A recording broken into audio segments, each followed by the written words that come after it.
자리에 앉으셔서 하나님의 말씀을 보겠습니다. 신약성경 마태복음 16장 24절 말씀부터 28절까지의 말씀입니다. 마태복음 16장 24절 말씀부터 우리 함께 봉독하시겠습니다. 이에 예수께서 제자들에게 이르시되 누구든지 나를 따라오려거든 자기를 부인하고 자기 십자가를 지고 나를 따를 것이니라. 누구든지 제 목숨을 구원하고자 하면 잃을 것이요 누구든지 나를 위하여 제 목숨을 잃으면 찾으리라. 사람이 만일 온 천하를 얻고도 제 목숨을 잃으면 무엇이 유익하리요? 사람이 무엇을 주고 제 목숨과 바꾸겠느냐? 인자가 아버지의 영광으로 그 천사들과 함께 오리니 그때에 각 사람이 행한 대로 갚으리라. 진실로 너희에게 이르노니 여기 서 있는 사람 중에 죽기 전에 인자가 그 왕권을 가지고 오는 것을 볼 자들도 있느니라. 아멘. 이제 하이엘의 찬양이 있겠습니다.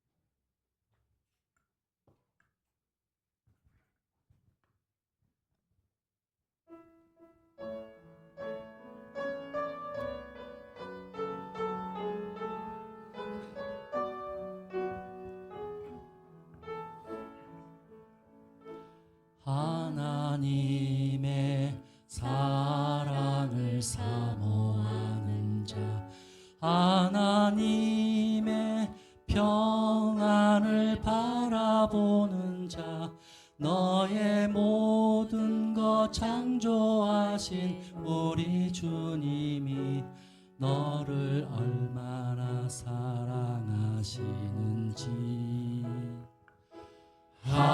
하나님께 찬양과 경배하는 자, 하나님의 선하심을 닮아가는 자, 너의 모든 것 창조하신 우리 주님이 너를 자녀 삼으셨네.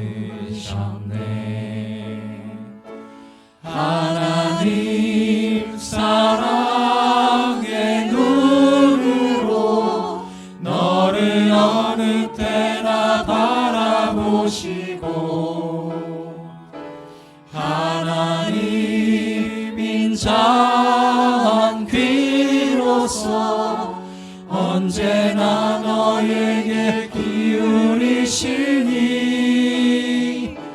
어두움에 밝은 빛을 비춰주시고 너의 작은 신음에도 응답하시니 너는 어느 곳에 있든지 주를 향하고 주만 바라보시라.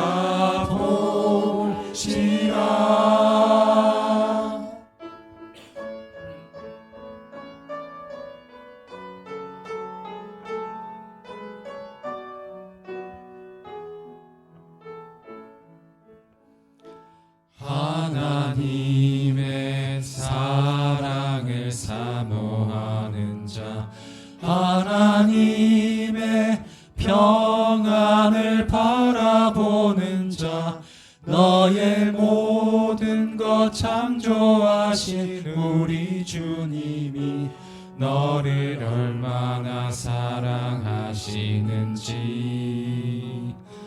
하나님께 찬양과 경배하는 자, 하나님의 선하심을 닮아가는 자, 너의 모든 것 창조하신 우리 주님이 너를 자녀 삼으셨네. 하나님 사랑의 눈으로 너 너를 어느 때나 바라보시고 하나님인 자 귀로서 언제나 너에게 기울이시니 어두움에 밝은 빛을 비춰주시고 너의 작은 신음에도 응답하시니 너는 어느 곳에 있든지 주를 향하고 주만 바라볼지라. 어두움에 밝은 빛을 비춰주시고 너의 작은 신음에도 응답하시니 너는 어느 곳에 있든지 주를 향하고 주만 바라볼지라. 주만 바라볼지라.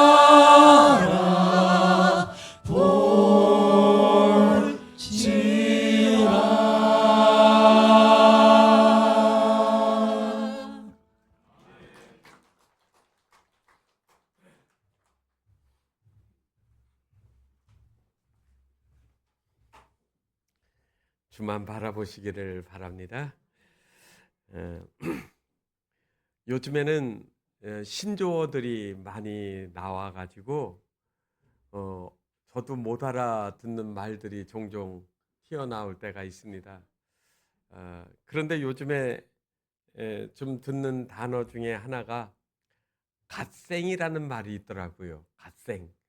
그래서 이 갓생이 뭐야? 그래서 혼자 생각을 해봤습니다. 갓은 하나님이고 생이니까 아마 그런 말 하니까 하고 찾아봤습니다. 그래서 제가 스스로 해석하기를 갓생이란 말은 하나님과 함께 사는 삶, 뭐 이런 의미일 거라고 생각을 했어요. 그런데 그거를 찾아보니까 그 의미가 아닙니다. 갓이라는 말은 대문자로 쓰면 우리 하나님을 가리키는 말이지만 소문자로 쓰면 그냥 신이라는 말이거든요. 일반 신. 그리고 거기에다가 생은 인생의 생자를 써서 두 개를 합한 말이에요. 그래서 왜 이 말을 쓰는가 했더니 하루하루를 아주 치밀하고 계획적으로 생산적으로 부지런하게 살아서 꽉 채워진 인생, 그래서 신적인 그러한 삶을 살고 싶다 하는 뜻으로 갓생이라는 말을 만들었다는 말입니다. 그래서 그 말을 듣고 얼마나 힘들면 그렇게 아침 일찍 일어나서 운동하고 출근하고 또 학원 가고 그리고 막 여러 가지 이 일들을 하면서 하루도 시간을 낭비하지 않고 부지런히 살아야 되는가? 왜냐하면 경쟁 사회에서 도태되지 않으려고 하는 그러한 사람들의 마음에 불안이 있기 때문입니다. 잘 살아야지, 부유하게 살아야지, 성공해야지, 뭐 이런 것들이 오늘날 현대인들의 마음속에 꽉 차 있습니다. 그래서 더하고 쌓고 지키고 뭐 이런 생각들이 삶 속에 있는데, 오늘 우리가 이 말씀을 읽어보면 전혀 그런 것에 어울리지 않는 동떨어진 이야기를 우리에게 해주고 있습니다. 그래서 이 말씀, 오늘 본문 말씀을 읽으시면 마음이 아멘하고 기쁜 게 아니라 좀 답답하고 마음이 불편하기도 합니다. 그렇지만 오늘 이 말씀을 듣게 되어지면 이 말씀에서 하나님이 우리를 얼마나 사랑하셨는지, 그리고 우리를 어떻게 살리시려고 하는지에 대한 이야기입니다. 그래서 오히려 자기를 부인하라고 하는 이 말을 잘 이해하게 되어지면 역설이거든요. 그게 제대로 잘 사는 길이 된다라고 하는 그런 말씀입니다. 그래서 오늘 말씀은 우리를 살리려고 하시는, 그리고 치유하시려고 하는 하나님의 말씀을 들을 수 있기를 바랍니다. 여러분, 오늘 우리가 봉독한 말씀을 보면 16장 13절에 이 말씀을 쭉 하신 이 이야기의 장소가 나와 있습니다. 어디로 나오느냐면 가이사라 빌립보라고 하는 그러한 곳입니다. 제가 이스라엘 지도를 작게 만들어 놨는데 아마 글씨가 작아서 잘 안 보이실 거예요. 그런데 위에 동그라미 친 곳에 가이사라 빌립보라고 있습니다. 일반 가이사라가 또 하나 있는데 저기 보이실 거예요. 텔아비브 위에 가이사랴는 옛날 그 총독들이 머무르고 독일군, 로마군 그런 부대 주둔지가 있던 곳인데 그 가이사라가 아니고 저 북쪽 헐몬산 아래에 있는 그러한 곳입니다. 이 가이사라 빌립보는 오늘날 우리가 보고 있는 그러한 산만 있는 곳이 아니라 가면은 유적지가 있는데 거기에 바위산이 쫙 펼쳐 있는 아래에 신전들이 세워져 있습니다. 그래서 저 사진은 옛날 신전들에 있던 유적지를 생각하면서 거기에다가 다시 복원을 하고 건축을 하겠다고 하는 그런 조감도를 놓고 제가 사진에 올렸습니다. 맨 오른쪽 저 끝에 있는 쪽은 저거는 판신이라고 하는 판신전입니다. 그리고 가운데는 제우스 신전, 그리고 그 다음에는 아우구스 신전이 이렇게 황제를 숭배했으니까 그러한 신전들이 있어요. 저 사진을 보면은 주변에 아무것도 없는 것처럼 보이지만 이 가이사라 빌립보에는 그 당시에 화려하고 그리고 많은 사람들이 왕래하는 그런 곳이었습니다. 특별히 판신전이라고 하는 그 곳은 판신이 어떻게 생겼느냐면요, 반은 사람처럼 생기고 반은 염소처럼 생겼습니다. 그래서 그 판신을 잘 섬기게 되어지면 판신이 뭐를 주느냐면 풍요를 주고 그리고 쾌락을 준다라고 하는 그러한 신입니다. 그러니까 저 도시를 보게 되어지면 이 가이사라 빌립보는 그 당시에 사람들이 부요함과 그리고 즐거움과 그리고 세상의 번영을 다 안겨다 줄 것 같은 그러한 곳이지요. 바로 예수님이 지금 제자들을 거느리고 저기까지 갔습니다. 그런데 그곳에서 제자들에게 예수님이 말씀하시는 겁니다. 가이사라 빌립보라는 말은 황제 이름이 가이사라 시저라는 이름, 거기에서 온 거지요. 그래서 저기에 보면 아우구투스 황제의 신전이 있는 것처럼 그 황제에 대한 충성심을 보여주고, 그리고 분봉왕 빌립이, 헤롯 빌립이 자기의 이름을 뒤에 붙여서 가이사라 빌립보라고 한 그곳에서 세상의 권력과 번영과 화려한 문화가 가득한 곳에 예수님이 제자들에게 질문하는 겁니다. 너희는 나를 누구라고 하느냐? 지금 거기에 로마를 상징하는 독수리 문장도 있고요, 거대한 건축물이 있는 앞에서 질문하시는 거예요. 예수님의 복장은 어땠을까요? 남루한 복장에, 그리고 전형적인 식민지 백성 젊은이 모습을 한 예수님의 모습 앞에서 질문을 받은 제자들이 뭐라고 했습니까? 아마 성경에는 다른 제자들의 이야기가 안 나오는 거 보니까 잠시 그 질문을 듣고 제자들이 쭈삣쭈삣하지 않았을까 생각이 듭니다. 그때 그 침묵을 깨고 베드로가 한 말이죠. 주는 그리스도시요 살아계신 하나님의 아들이십니다. 저기 서 있는 로마 황제 아우구투스가 나의 주가 아니고 저 바위 틈에 있는 판신이 나의 하나님이 아니고 저 제우스가 나의 신이 아니고 예수님이 나의 주님이십니다라고 하는 이야기를 그 모습들을 보면서 지금 이야기하는 겁니다. 그 말씀을 듣고 예수님의 마음이 어땠을까요? 그래서 시몬 베드로에게 말씀하시죠. 바요나 시몬아, 내가 복이 또다. 너 말 참 잘했다. 그리고 내가 이 믿음의 고백을 한 이 반석 위에 내가 교회를 세우리라고 말씀하신 거예요. 여기까지는 얼마나 잘 나갔습니까? 그런데 그 말씀 다음에 바로 예수님께서 오늘 이때로부터 해가지고 말씀하시죠.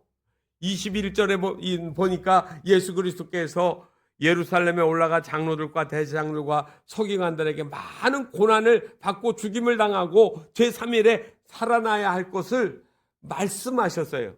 그러니까 이 말씀하신 곳도 어딥니까? 가이사랴 빌립보입니다. 내가 예루살렘에 가면 예루살렘에서 사람들에게 붙잡혀가지고 고통을 당하고 죽임을 당하고 그리고 사흘에 살아날 거야.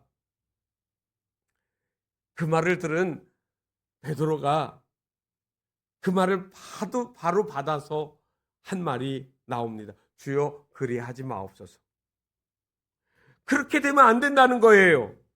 이 일이 결코 주님께 미치지 않을 겁니다라고 말합니다. 안 됩니다. 죽으시면 안 됩니다라고 만류하고 있는 겁니다. 여러분, 베드로가 왜 그랬을까요? 예수님 미워서요? 아닙니다. 이 말은 내용으로 보면 예수님을 사랑하고 있습니다. 그는 예수님을 사랑하고 예수님을 따라다닌 제자예요. 그런데 그 말을 듣고 예수님이 뭐라고 하셨습니까? 사탄이라고 그 베드로를 아주 그냥 책망하는 이야기를 한 겁니다. 앞에선 복이 있다고 했는데 갑자기 예수님이 사탄아 내 뒤로 물러가라. 너는 나를 넘어지게 하는 자로다 라고 말씀하시는 거예요. 여러분, 여기에서 사랑이 달라요. 베드로가 예수님을 사랑하는 방식하고 하나님이 우리를 사랑하는 그 방식하고 차이가 있는 겁니다. 잘 알려진 우화정의 소와 사자의 사랑 이야기가 있습니다. 옛날 어느 마을에 사자와 소가 살았는데 둘이 눈이 맞아가지고 사랑하기 시작했습니다. 그래서 서로 사랑한다고 서로 눈길을 주다가 결혼하기로 했습니다. 결혼해가지고 살림을 차리고 살아가는데 소는 나가서 열심히 풀을 뜯어다가 식탁에다 맛있게 차렸습니다. 자기가 맛있게 먹는 거니까 사자도 맛이 있을 거라고 생각했죠. 하지만 사자는 풀이 싫었습니다. 채식보다는 육식이 좋거든요. 그렇지만 사랑하니까 참고 먹었습니다. 사자도 나가서 열심히 다니면서 사냥을 해서 맛있는 고기를 식탁에다가 올려놓고 먹으라고 했습니다. 평생 풀만 먹던 소도 사자의 정성을 생각해서 고기를 먹지만 속이 불편했습니다. 하지만 참는 것도 한계가 있지요. 그래서 서로 대판 싸우고 헤어지기로 했습니다. 그리고 헤어지고 하는 말이 뭐라고 한 줄 아십니까? 난 당신에게 최선을 다했다고 했습니다. 사자는 사자 입장에서, 소는 소의 입장에서 최선을 다했는데 서로의 상대방에 맞는 이야기를, 좋은 것들을 주지 아니한 거 아닙니까? 우리는 가끔 예수님을 믿고 따른다고 하면서 신앙생활이 내 관점에서 좋은 것들이 이루어지는 신앙생활을 이야기합니다. 그래야 하나님을 사랑하겠다고 이야기를 하는 겁니다. 그래서 우리는 그 방법으로 기도하고 그 방법대로 사랑하고 있는 겁니다. 그런데 예수님이 그 좋은 말을 한 베드로를 책망한 말이 뭡니까? 그거는 하나님이 기뻐하시는 일이 아니라는 겁니다. 그래서 베드로를 향하여서 사탄아 내 뒤로 물러가라고 말씀하시는 거예요. 베드로에게는 메시아가 있었지만 십자가는 없습니다. 고난이 없는 영광만을 추구했습니다. 희생 없는 천국만을 쫓았습니다. 그래서 오늘 본문의 말씀은 나를 따른다라고 하는, 지금 너희들이 내 제자가 되어 나를 따르는 그러한 삶을 산다고 하는데 어떻게 해야 따르는 건지를 예수님이 가르쳐 주시고 있는 겁니다. 그러니까 이 말씀을 읽는 저와 여러분은 그냥 그 오래전에 예수님을 따르던 12명의 제자들만 이렇게 따라가면 되는 거라고 생각하시면 안 되고, 이 말씀을 통하여서 예수를 따르려고 하는 모든 사람의 가장 기본적인 원리를 오늘 말씀을 통해서 우리가 받아들이셔야 한다는 말입니다. 첫째로는 자기를 부인하라고 하는 말씀입니다. 자기를 부인하고, self denial이라는 이 영어 단어처럼 자기 자신을 부정하는 거예요. 이 부인한다는 말은 헬라어로에는 아파로네오마이인데요. 이 단어는 언제 성경에 나오느냐면 사도 베드로가 예수님이 빌라도 뜰에서 재판을 받을 때 따라갔다가 거기에 있는 사람들이 이 사람은 저 예수와 같은 사람입니다, 따르던 사람이라고 이야기를 하니까 그때 베드로가 남 모른다고 부인하는 이야기가 나옵니다. 그때 부인이 바로 이 말 아파로네오마이예요. 아파로네오마이, 이 말은 절대로 만난 적도 없고 그렇게 그 사람하고 나하고는 관계가 없다라고 하는 이야기를 하거든요. 그러니까 자기를 부인한다라는 말은 나는 이 예수님하고 모른다라는 말을 내가 할 건데 나를 부인하지 말고 너 안에 있는 불신앙과 거짓과 위선들을 단절하고 나를 따라야 된다는 말입니다. 우리는 가끔 부인을 금욕이라는 말로 바꿔버리거든요. 그래서 제가 예수님 믿기 때문에 담배 끊었습니다, 술 끊었습니다, 주말에 놀러가지 않고 교회 와서 예배 드렸습니다, 그래 나 금욕생활 잘했으니까 예수님 나 자기 부인하고 예수님 따르는 거라고 이야기를 합니다. 그런데 가장 정확한 말은 무슨 말일까요? 뒤에 내용도 나오지만 자기를 부인한다라고 하는 이 말은 다른 말로 하면 주인이 바뀌는 겁니다. 주인이 바뀌는 거예요. 이전에는 기도하면서 이것도 나에게 들어주고 이것도 내 마음대로 해주고 이것도 내 형편대로 날 도와주시고 라고 하는 것이 나 중심이잖아요. 그런데 그거를 버려야 된다는 거예요. 예수님이 지금 하시는 말씀은 자기를 부인하라고 하는 이 말은 내 생각, 내 의지대로 하지 말고 내 생각대로 내가 따라야 되지 않겠느냐 하는 말입니다. 베드로가 주는 그리스도십니다, 황제한테 주라는 말을 썼는데 그 말을 신전이 있고 황제의 신전이 있는 앞에서 예수님이 내 주인입니다라고 그렇게 얘기한 것 그대로를 지켜야 된다는 거예요. 정치하는 사람들은 왕 앞에 신하들이 있을 때 절대 권력은 뭐를 얘기합니까? 신하의 의견이 따르는 것이 아니라 왕의 의견을 따르도록 그렇게 말하잖아요. 그러니까 결국 우리는 예수님을 따른다라고 하는 이야기는 자기를 부인하고, 그리고 나는 죽었고 내 감정은 중요하지 않고 예수님이 어떻게 생각하시는가가 더 중요합니다라고 바꿔서 이야기할 수 있어야 된다는 겁니다. 한국 사회는 자기의 나르시시즘이라고 이야기하죠. 요즘에 그런 것만, 너는 소중해, 내 감정이 제일 중요해, 너는 정말로 귀한 사람이야 라고 자꾸 자기 사랑을 더 많이 이야기합니다. 물론 나는 귀중한 존재고 사랑받을 존재인 것은 틀림이 없습니다. 그러나 그것이 우리가 주 안에 있음으로 인하여서 나타나는 겁니다. 내가 내 삶의 주인이 되면 그때부터 욕망이 가득 차게 되어지고, 그리고 하나님은 보이지 않는 삶이 되어지는 겁니다. 우리가 운전을 할 때 요즘에는 뭐를 가지고 하죠? 내비게이션 틀어놓고 합니다. 내비게이션 틀어놓으면 길을 잘 가르쳐 줍니다. 막히는 데도 보여주고, 그리고 돌아갈 길도 알려주고, 잘못 가면 다시 잡아도 주고, 그래서 열심히 내비게이션 틀어놓고 들어가면서 갑니다. 그런데 내가 잘 아는 길이 있잖아요. 이 내비게이션이 어떤 때는 돌아가라고 하는데, 아니야, 이 길로 가면 더 빠른 길이 있어. 그러면 내비게이션 말 들어야 하나요? 내 마음대로 하지. 돌아가라고 하는데 직진해 버리는 거예요. 좌회전해라고 해도 내가 아는 길로 갈 수 있어요. 그거는 뭡니까? 내비게이션은 내 삶의 보조 수단이에요. 운전하는 주체는 누굽니까? 나예요.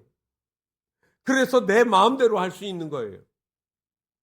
성도 여러분, 우리 신앙생활이 바로 누가 주인인지를 결정하셔야 된다는 말입니다. 주일은 주님이 주인이십니다라고 하는데, 월요일서부터 토요일까지는 내가 주인이잖아요. 성경에서는 용서하라고 하는데 나는 원수 갚아요. 정직하라고 하는데 나는 사기쳐요. 그러면 여러분, 성경 말씀에서 주인이신 그분의 말씀대로 내가 사는 게 아니라는 겁니다.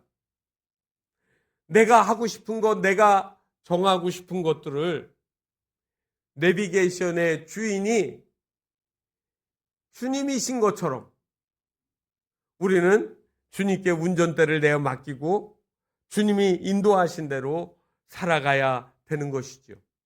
두 번째로는 오늘 보면 십자가를 지라고 했습니다. 누구 십자가를 지라고 했을까요? 자기 십자가를 지라고. 여러분, 종종 십자가는 내가 어쩔 수 없이 짊어지는 고통입니다라고 십자가를 생각하시는 분들이 있습니다. 그래요. 말 안 듣는 자식, 속 썩이는 배우자, 지긋지긋한 가난, 만성질환, 이런 거 있을 때 힘들면 나중에 말, 주님, 제가 십자가가 있어요. 십자가. 그렇게 한탄을 합니다. 그런데 십자가를 잘못 이해하신 거예요. 1세기의 십자가는 사형틀입니다. 왜 십자가를 질까요? 예수 믿는다고 해서 십자가의 처형을 받습니다. 수많은 그리스도인들이 예수님처럼 십자가에 매달려 죽었습니다. 그런데 그때 중요한 기준이 있어요. 너 예수 믿을래? 안 믿겠습니다. 그러면 십자가에 안 매달려요. 그런데 너 예수 믿는다 그러면 너 죽일 거야 그러는데도 나는 예수 믿을 거예요 라고 하면 그때 십자가를 지고 죽는 겁니다. 여러분, 그래서 십자가를 진다라는 말은 이거는 내가 자원해서 지는 십자가를 말하는 겁니다. 가끔 우리가 살다가 보면 직장 같은 데서 여러 가지 일들이 일어나잖아요. 부정이 있을 수 있지요. 보고서 살짝 바꾸고 숫자 바꾸면 그럴듯하게 꾸며지고 남는 거 있어서 그냥 같은 부서 사람들끼리 나눠서 쓸 수 있어요. 그런데 그 부서에 한 사람 그리스도인이 있어요. 그 성도는 그 일이 마음의 부담이 됐습니다. 저는 그렇게 못하겠습니다. 아니, 이 사람 왜 이래? 우리 다 같이 해가지고 같이 나눠 먹고 그리고 밥 한 끼 먹자는데 왜 이러지? 그런데 나는 못한다고 하는 겁니다. 그러면 어떻게 될까요? 다른 사람이 그 한 사람 때문에 그건 못해요. 대신 그 사람은 어떻게 될까요? 왕따 당하는 겁니다. 정직하게 사는 순간에 그때부터 어려움을 당하는 겁니다. 너 왜 그렇게 유난 떨어? 예수 너만 믿어? 나도 다니는데. 그러면서 오히려 믿는 사람들이 또 그 말을 갖고 공격할 수도 있습니다. 그래서 우리는 그러할 때 자기 십자가를 지는 겁니다. 내가 손해를 당하고 사람들에게 손가락질을 당하고 멸시를 당한다 할지라도 주님이 보실 때 이것이 옳다라고 하면 그 십자가를 지는 거라는 말입니다. 전에 창끝이라고 하는 영화 영상을 여러분들 보시지 않았습니까? 짐 엘리엇이라고 하는 29살 나이의 젊은이가 에콰도르에 있는 식인종 부족들을 찾아가서 복음을 전하다가 창에 찔려 죽는 이야기입니다. 사람들은 이 짐 엘리엇이 휘튼 대학의 수석 졸업자고 아주 전도 유망한 그런 뛰어난 젊은이가 헛되게 인생을 낭비했다라고 이야기를 했습니다. 그런데 그 짐 엘리엇이 쓴 일기장에 글이 나중에 사람들에게 발견되었습니다. 그가 쓴 일기장에는 이런 문구가 있었습니다. 영원한 것을 얻기 위해 영원하지 않은 것을 버리는 자는 결코 바보가 아니다. 영원하지 않은 것, 그것을 땅에서 포기하면 영원한 것을 얻는 것 아니겠습니까?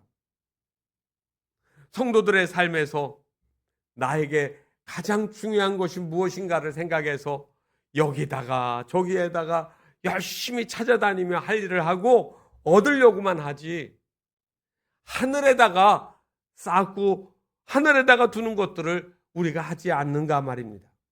그래서 오늘 성경은 우리에게 이렇게 말합니다. 생명의 역설이죠. 잃으면 얻는 거예요. 잃으면 찾는 거예요.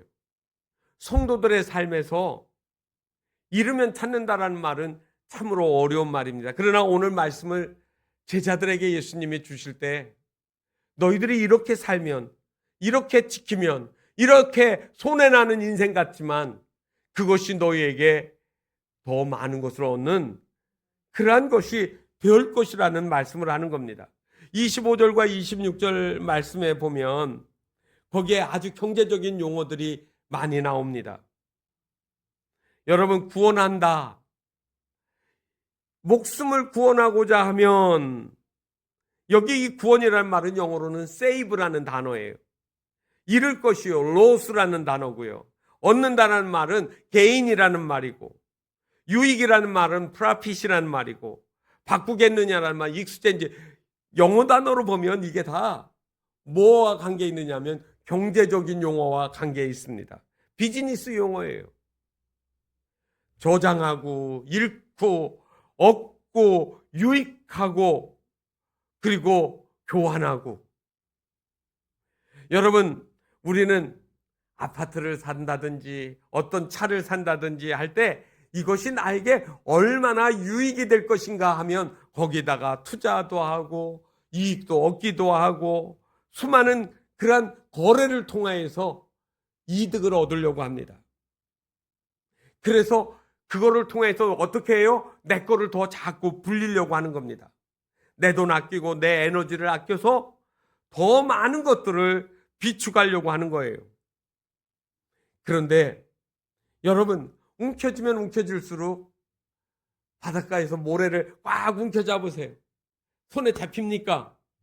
손을 펴서 이렇게 떠야 모래가 잡히지.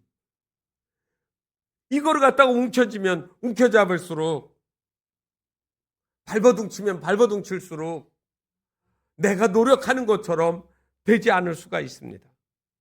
그래서 오늘 예수님이 하시는 말씀은 너희가 나를 위하여서 목숨을 잃으면 찾게 될 거라고 하는 말씀을 하시는 겁니다. 찾으려면 잃어버려야 된다는 말이기도 합니다. 우리나라는 비약적인 경제 성장을 했습니다. 정말로 전 세계에서 많은 사람들이 작년 한 해 동안 엄청나게 많이 한국을 찾아왔습니다. 캐대언이라고 하는 그러한 영상을 보고 한국의 그 영화에 나오는 지역들을 찾아다니면서 스탬프 찍고 다니는 일도 하더라고요. 수많은 사람들이 감탄하는 나라가 됐습니다. 정말로 그런데 여러분, 우리나라의 자살률이 세계 최고라는 거 아십니까? 잘 살게 됐는데, 더 많이 소유했는데 왜 더 많은 사람들이 죽을까요? 역설적이지 않습니까? 살려고 하는데 죽습니다. 그런데 성경은 오늘 그 이야기를 반대로 합니다. 죽고자 하면 산다. 잃으면 찾는다. 놓으면 잡는다라는 말씀을 우리에게 해주는 겁니다.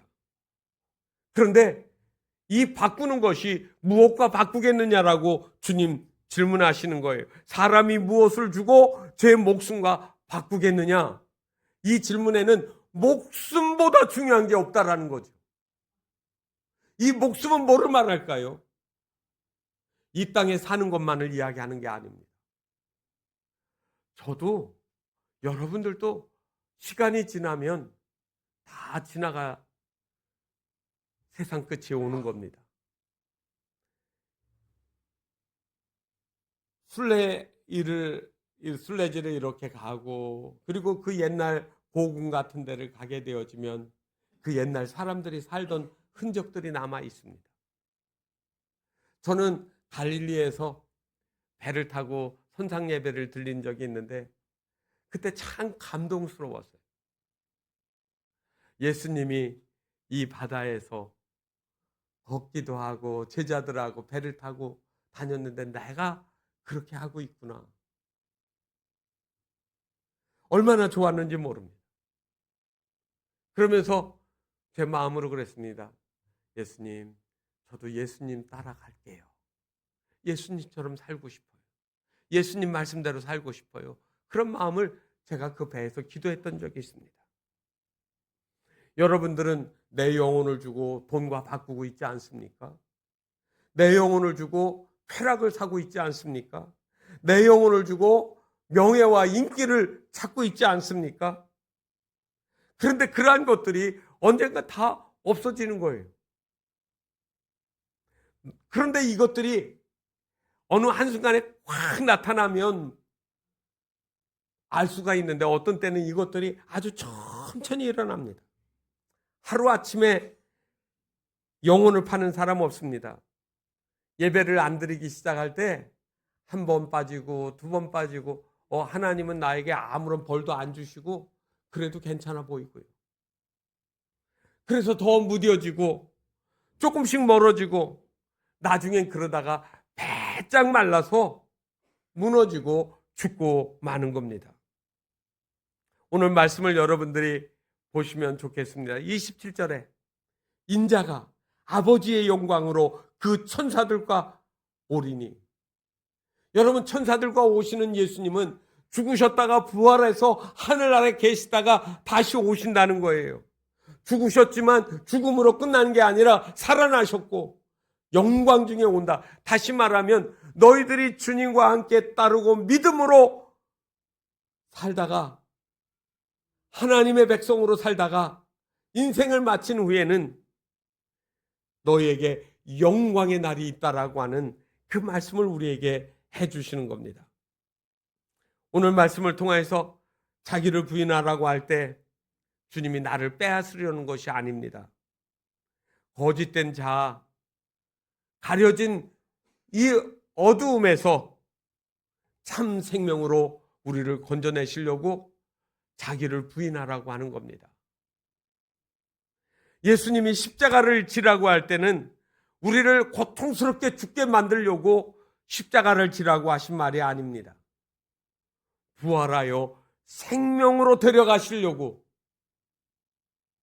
너 십자가를 지면 나처럼 생명의 부활을 할 거라고 말씀하시는 겁니다. 온 천하를 잃고도 목숨을 잃으면 무엇이 유익하냐고 질문하실 때 그 질문은 나를 가난하게 만들려고 하는 것이 아니라 가장 귀한 것들을 붙들게 하시려는 겁니다.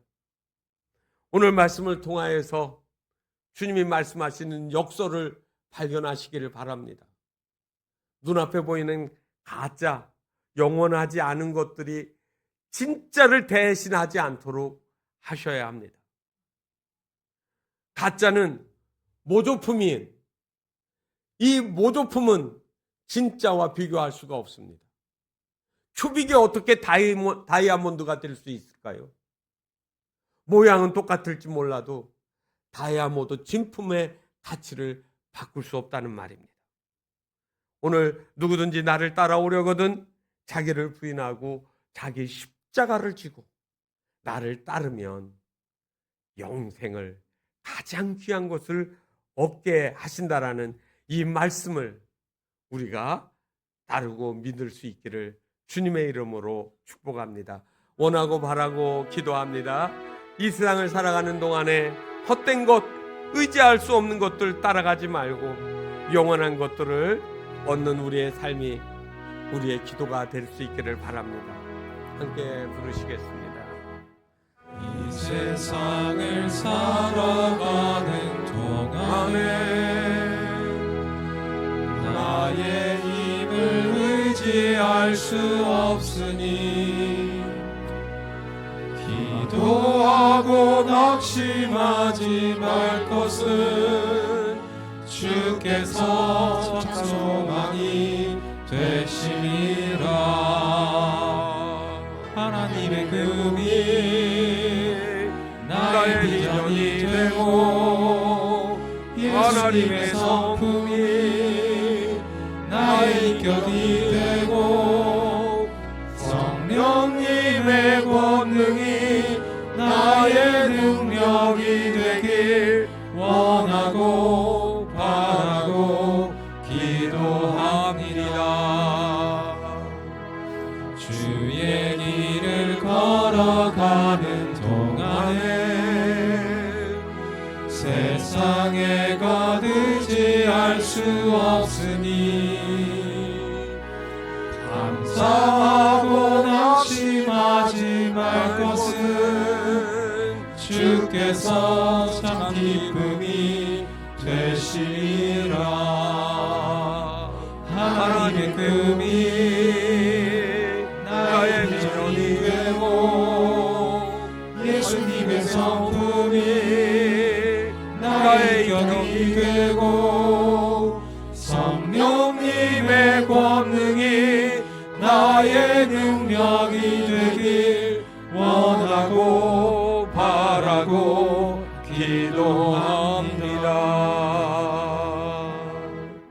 이 시간 우리의 마음을 열어서 주님, 내 눈에 보기 좋은 것, 내가 원하는 가치와 기준에 따라 살지 않고 하나님이 기뻐하실 것들이 무엇인지를 알고 그 일을 위하여 기꺼이 희생도 감당하고 그것의 가치를 위하여 세상에 쓸모없는 것들, 언젠가는 소멸될 것들에다가 내 삶을 전부를 걸지 않게 하여 달라고 기도하시기를 바랍니다. 우리의 인생의 마지막에 썩지 않을 영원한 것들이, 하늘 소망의 것들이 그 영광 중에 임하실 때에 우리 성도들의 삶의 기업이 되어질 수 있도록 이 시간 하나님 앞에 그런 마음의 결단을 놓고 함께 기도하실 수 있기를 바랍니다. 기도하시겠습니다. 우리 주님, 오늘 우리를 향하여 너는 나를 누구라고 부르겠느냐라고 말씀하실 때 우리의 마음에도 하나님 주는 그리스도시고 살아계신 하나님의 아들입니다라는 동일한 고백을 할 줄 믿습니다. 그러나 하나님 아버지, 우리는 그 고백 다음에는 내가 원하는 것, 내가 원하는 소망들, 내가 좋아하는 가치들을 가득 채워서 그것들이 이루어지기를 바라고 그것들이 채워지는 것이 진정한 복이라고 생각하며 살아왔습니다. 하나님 아버지, 우리에게 주신 시간들, 우리에게 주신 삶을 하나님이 기뻐하시는 아름다운 것들을 위하여, 값진 것들을 위하여 하나님 투자하며 소망 중에 살아가는 성도들의 삶이 되게 하여 주시옵소서. 주는 살아계셔서 우리와 함께 하시고 우리의 세상 끝날까지 우리와 동행하여 주시는 하나님이심을 또한 믿게 하여 주옵소서. 하나님 아버지, 그리하여 우리의 삶에서 하나님을 향한 기쁨과 감사가, 찬미가 하나님 아버지 우리의 삶의 가장 큰 기쁨이 되게 하여 주시옵소서. 그리하여 소망 중에 천국으로 들어가는 모든 성도들의 발걸음이 기쁨과 찬양으로 가득 차게 하시고 영광 중에 주와 함께 다시 새 나라를 누리는 기쁨이 있게 하여 주시옵소서. 오늘도 우리와 함께 하여 주실 줄을 믿사옵고 우리 주 예수님의 이름으로 기도하옵나이다. 아멘.